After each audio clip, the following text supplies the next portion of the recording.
जय हिंद मेरे प्यारे दोस्तों, मैं सन्नी हिंदुस्तानी आप सभी का ऑनलाइन क्लासेस के स्टडी में स्वागत करते हैं। तो चलिए, ये जो क्वेश्चन बताने जा रहे हैं, प्रैक्टिस सेट जो रीजनिंग का बताने जा रहे हैं, यह रेलवे, एसएससी, जीडी, एसएससी चल सभी के लिए इम्पोर्टेंट है। ठीक है, तो चलिए क्वेश्चन नंबर 1 देखिए। 12, 18, 36 से 6 जिस प्रकार है, उसी प्रकार 16, 32, 40 से 8 है। तो यहाँ पे प्रश्नवाचक के स्थान पे क्या आएगा? तो 36, 18, 27 से क्या होगा तो आपको बताना है। ठीक है, चलिए सबसे पहले आप समझते हैं कि ये 6 कैसे आया। ठीक है, तो आपको देखिए यहाँ पे 6 कैसे आया, फिर 8 कैसे आया। तो यहाँ पे देखिए 6 से 12, 6 दूना 12 हो गया, 6 तिया 18, 6 पंचे 30। ठीक है, तो 6 से ये तीनों संख्या विभाजित है। उसी प्रकार 4, 8, 8 दूना 16 हो गया, फिर 8, 8 चौके 32 हो गया, 8 पंचे 40 हो गया। ठीक है, 8 से ये पूर्णतः विभाजित है तीनों संख्या। ठीक उसी प्रकार देखिए 6 से 12 विभाजित है, 18 भी है, 30 भी है। तो ये तीनों संख्या 6 से विभाजित है। ठीक उसी प्रकार यहाँ पे 8 है। ठीक, तो 8 से देखिए तीनों ये विभाजित है। जिस प्रकार 6 से ये विभाजित है, उसी प्रकार 8 से तीनों है। 16 विभाजित है, 32 है और 40 है। ठीक है, तो ठीक उसी प्रकार 36, 18, 27 किस 4 ऑप्शन है, कौन सा ऑप्शन सही होगा तो आपको देखना है। 18 तो नहीं होगा, क्योंकि 18 से 27 विभाजित नहीं है।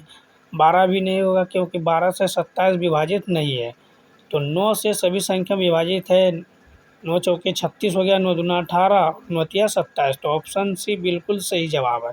तो चलिए क्वेश्चन नंबर दूसरा देखिए दर्पण प्रतिबिंब ज्ञात कीजिए। ठीक, तो दर्पण प्रतिबिंब जो होता है हमेशा अपोजिट दिखाई देता है। दर्पण में जो है, अगर ये ऐसा है तो इसका ठीक अपोजिट दिखाई देगा। ठीक है, तो अपोजिट इसलिए दिखाई देगा क्योंकि वो दर्पण है, उसमें अगर आप सीधा देखिएगा तो उल्टा दिखाई देगा। ठीक, कभी कभी एम्बुलेंस सब में होता है ना, उल्टा लिखा रहता है ना एम्बुलेंस, तो इसीलिए शीशा में देखता है उसको सीधा दिखाई देता है। ठीक, तो चलिए यहाँ पे देखिए, समझिए अगर ये बी है, 4 ऑप्शन दिया है, तो बी का अपोजिट होना चाहिए। ठीक है, तो बी देखिए ए में भी है और सी में भी है, डी में भी है।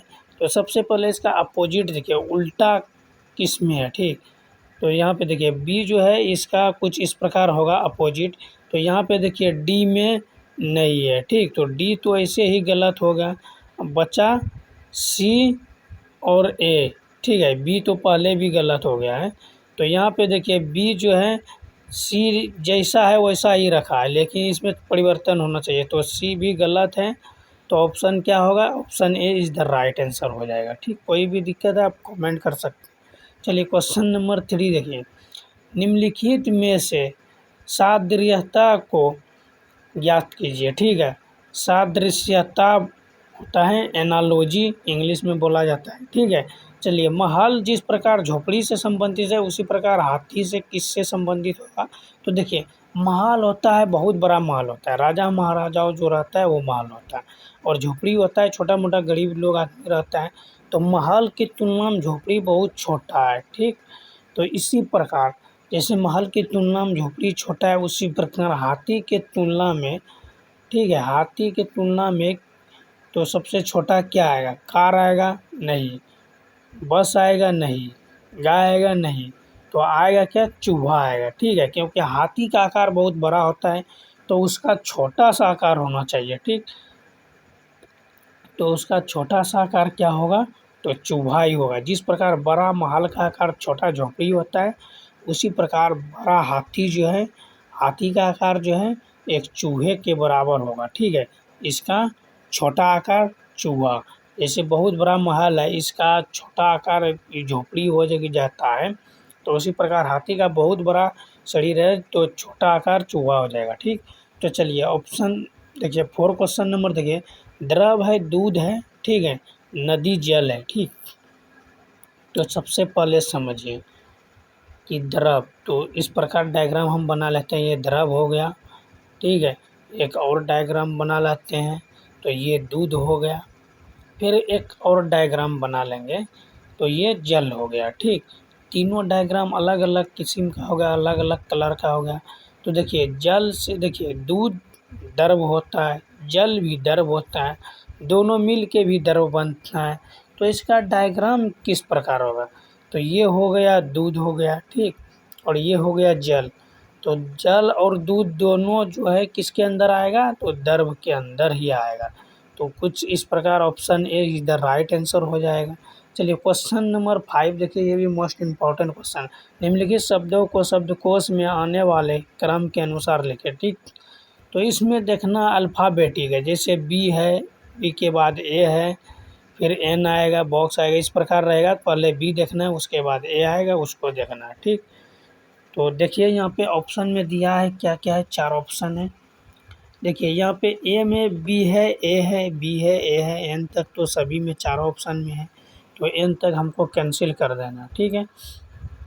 उसके बाद देखिए ए है, पहला ऑप्शन में ए है, फिर यहाँ पे 3 नंबर में जे है, ठीक, आई है, और 5 नंबर में डी है, बी नंबर 2 नंबर में भी ए है, और 4 नंबर में भी डी है।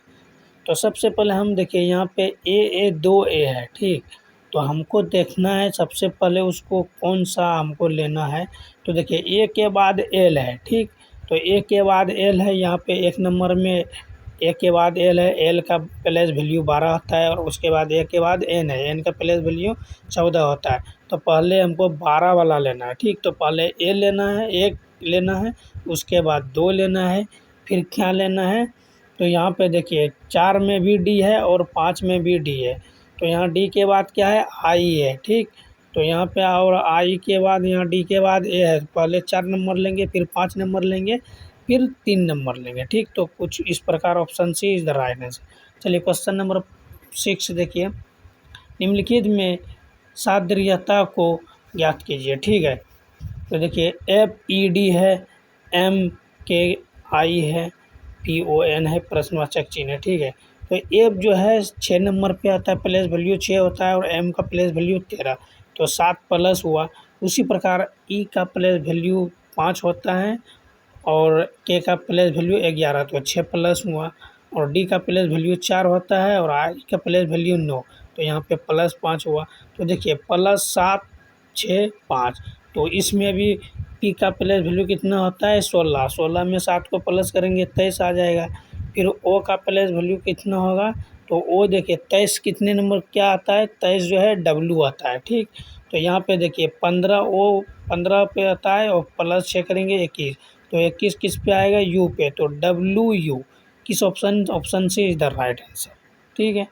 तो ऐसा करते हैं ये क्वेश्चन समझ में आएगा। चलिए क्वेश्चन नंबर 7 देखिए, ये भी मोस्ट इम्पॉर्टेंट है। यदि P का अर्थ प्लस Q का अर्थ गुना R का अर्थ भाग और K का अर्थ माइनस है, तो 24 के 1R 14Q 30R 12Q 28P 110 का मान क्या होगा, ठीक। तो यहाँ पे सबसे पहले समझिए 42 के का अर्थ क्या है, के का अर्थ माइनस है, ठीक, फिर 1 है, ठीक, और एक आर का अर्थ क्या होता है, आर का अर्थ होता है भाग, ठीक।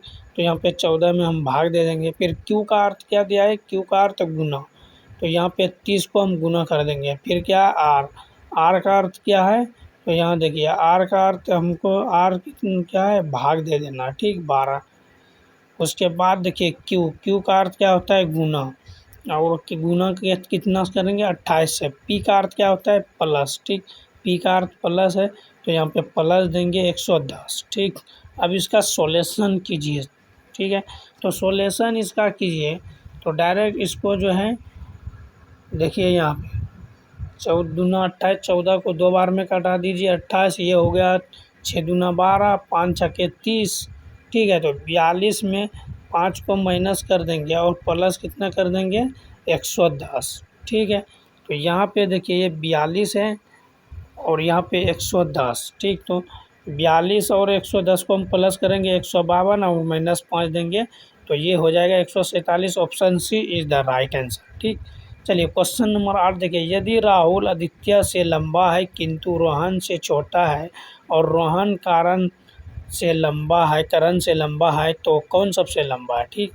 तो यहाँ पे देखिए रोहन जो है, रोहन करण से लंबा है, ठीक है।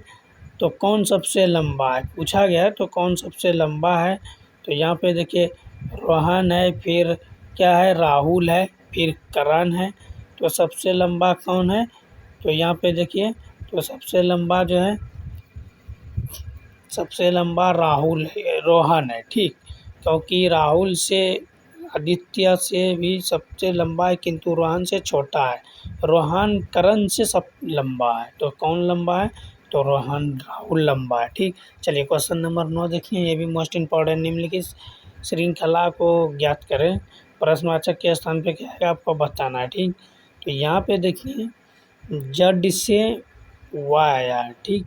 तो जेड से वाई, फिर एक्स, एक्स वाई जेड। तो इससे पहले क्या आएगा? W, W X Y Z. तो डब्ल्यू सभी ऑप्शन में है। फिर सी आएगा, सी के, सी डी ई, ठीक। तो इससे पहले क्या आ जाएगा? तो D E F G H I L, ठीक। तो यहाँ पे देखिए, जिस प्रकार यहाँ से एक संख्या आगे की ओर लिखा है, ठीक। तो डब्ल्यू के पहले एक्स वाई जेड, फिर आई के पहले क्या होता है? तो आई के पहले होता है जी, जी एच आई, ठीक। तो यहाँ पे देखिए डब्ल्यू एल, तो डब्ल्यू एल देखिए किस ऑप्शन में है? तो ए में तो नहीं है, ठीक है, ए में है, बी में नहीं है, सी में नहीं है।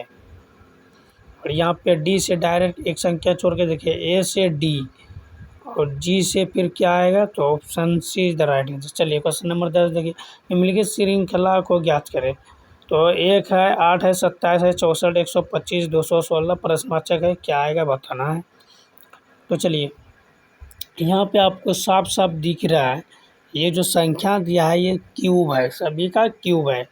तो 1 का क्यूब, 2 का क्यूब, 3 का क्यूब, 4 का क्यूब, 5 का क्यूब, 6 का क्यूब। तो आगे क्या होगा? 7 का क्यूब होगा। तो 7 का क्यूब 343 होता है। तो ऑप्शन सी राइट आंसर, ठीक। तो चलिए, यहाँ पे विकल्प में से विषम शब्द चुनिए, ठीक। तो यहाँ पे विषम शब्द पूछा है, यानी सबसे अलग 4 ऑप्शन है, सभी अलग अलग होना चाहिए, ठीक है। तो ए सब में है, फिर क्या है? S T U, S T U है, S T U, P Q R, ये है P Q R, S T U, ठीक। L M K L M, F G H, ठीक है। तो ये जो है सभी आपस में जो है सेम है, लेकिन एक जो ऑप्शन है वो अलग है। वो ऑप्शन ए जो है ये कुछ अलग है, विषम लग रहा है, ठीक है। क्योंकि यहाँ पे देखिए, ये जो है इसका प्लेस वैल्यू जो है 19 होता है, आर का तो 18 होता है, एस का 19, टी का 20, यू का 21, ठीक है। तो यहाँ पे एक एक सब में प्लस हुआ है। और यहाँ पे आर का देखिए, आर का प्लेस वैल्यू कितना होता है? 18। और क्यू का प्लेस वैल्यू कितना होता है? क्यू का 17, 16, पी का 16। तो यहाँ पर भी +1 हो रहा है, ठीक। तो उसी प्रकार एम का प्लेस वैल्यू कितना होता है? तो option C is the right answer, ठीक। नीचे दिए गए अक्षर श्रृंखला को रिक्त स्थानों पर क्रम से रखने पर निम्नलिखित में से कौन सा अक्षर समूह से पूरा करेगा, ठीक। तो ए बी डैश है, B C dash, C D dash, D E F dash, ठीक। टोटल है 3, 3 6, 3 9 और 3 12, 3 15, 3 3 का फैक्टर बनाइए, ठीक। तो ए बी सी, ठीक, ए बी सी होगा। तो बी के बाद क्या होगा? सी होगा, ठीक। तो ए बी सी, फिर बी के बाद सी, तो ए बी सी होगा, ठीक। तो ए होगा, फिर सी ए है, तो ए सी, सी डी, यहाँ पे ए बी सी होगा, सी होगा, फिर यहाँ पे डी होगा, ठीक है। तो A B C D, A B C D यही फैक्टर है। तो ए सी होगा, डी होगा, ई होगा। तो C D E, C D E और उसके बाद जी होगा, ठीक, सी डी ई जी। तो option B is the right answer, ठीक। तो चलिए क्वेश्चन नंबर 13 देखिए, यदि सांकेतिक भाषा में ई ए टी को 517, हार्ट को 1917, सेट को 317 लिखा जाता है, तो उसी सांकेतिक भाषा में हेरिटेज को किस प्रकार लिखा जाएगा। ठीक है, तो चलिए यहाँ पे समझने की बात है। ई देखिए 5 है और एक जो है 1 और 17 का एक प्लेस वैल्यू। ठीक, तो टी जो है 20 नंबर पे आता है, उसमें 3 को माइनस कर दिए 17, तो एक अंक हो गया 7। ठीक, तो उसी प्रकार यहाँ पे देखिए एस। ठीक है, तो यहाँ पे समझने की बात है, ये क्वेश्चन भी मोस्ट इम्पॉर्टेंट क्वेश्चन है। ठीक है, HATES है ना, हॉटेज है लिखा हुआ, तो इसको जो है सबका प्लेस वैल्यू देखिए, एच का प्लेस वैल्यू। ठीक है, और एच का यहाँ पे देखना पड़ेगा, तो सभी का अलग अलग यहाँ पे दिया हुआ है। एच का यहाँ पे दिया है, कितना दिया है, 9 दिया है, तो option A is the right answer. सभी का प्लेस वैल्यू दिया है, एच का और ए का। ठीक है, ठीक। क्वेश्चन नंबर 14 देखिए, निम्नलिखित प्रश्न में दिए गए विकल्पों में से विकल्प विषम शब्द युग्म को चुनिए। पारा, तरल, गन पाउडर, ठोस, कपूर गैस, हीलियम गैस। तो देखिए किस प्रकार का ये क्वेश्चन साइंस का है। ठीक है, लेकिन रीजनिंग में पूछा गया है, तो आप जो है इसको विषम, कौन सा ऐसा ऑप्शन है जो विषम है, सबसे अलग है, तो आपको बताना है। ठीक है, तो पारा क्या है, सरल है, पारा सरल नहीं होते। कपूर गैस है, हाँ कपूर गैस नहीं है, पारा सरल है, गन पाउडर ठोस है, हीलियम गैस है, लेकिन ये कपूर गैस नहीं है। कपूर आप लोग भी जानते होंगे कि कपूर गैस नहीं है। ठीक, तो चलिए क्वेश्चन नंबर फिर देखिए, तो मिलते हैं फिर नेक्स्ट वीडियो में। तो आज का क्लास कैसा लगा आप लोग कमेंट कीजिएगा। अगर क्लास अच्छा लगा तो हमारे चैनल को सब्सक्राइब कर लीजिए और वीडियो को लाइक कर दीजिए। आप लाइक कीजिएगा, हमको भी मोटिवेशन मिले। मिलते हैं फिर नेक्स्ट वीडियो में, तब तक के लिए जय हिंद, जय जय भारत, वंदे मातरम।